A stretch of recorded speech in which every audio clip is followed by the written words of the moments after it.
काँग्रेस नेते विजय वडेट्टीवार यांनी ओबीसी प्रमाणपत्रावरनं खळबळजनक दावा केलाय। खासदार सुप्रिया सुळे यांच्याकडे ओबीसी प्रमाणपत्र असल्याचं विजय वडेट्टीवार यांनी म्हटलंय। महाराष्ट्रातल्या सर्वच बड्या मराठा नेत्यांकडे ओबीसी प्रमाणपत्र असल्याचं वडेट्टीवार यांचं म्हणणं आहे। शरद पवारांकडे ओबीसी प्रमाणपत्र आहे की नाही मला माहिती नाही, मी त्यावर काही बोलू शकत नाही असंही वडेट्टीवार म्हणताय। जरांगे पाटलांना जरा माहिती कदाचित नसेल, पण जेवढे मोठे नेते आहेत सुप्रिया सुद्धा खळबळजनक दावा केलाय। संपूर्ण पवार कुटुंबाकडे ओबीसी दाखला आहे असं हाके म्हणतायत। बारामतीमधल्या स्थानिकांनी मला माहिती दिलेली आहे। रोहित पवारांचा सुद्धा ओबीसी दाखला आहे असं सुद्धा लक्ष्मण हाकेंनी आरोप करत म्हटलंय।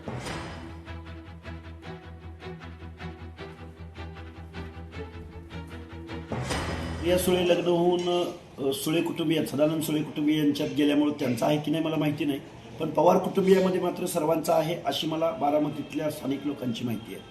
अगदी रोहित पवारांनी सुद्धा ओबीसीचा दाखला काढलेला आहे।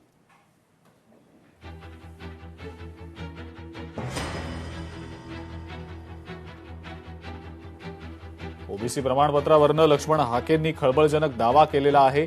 संपूर्ण पवार कुटुंबाकडे ओबीसी दाखला आहे असं लक्ष्मण हाके म्हणतात।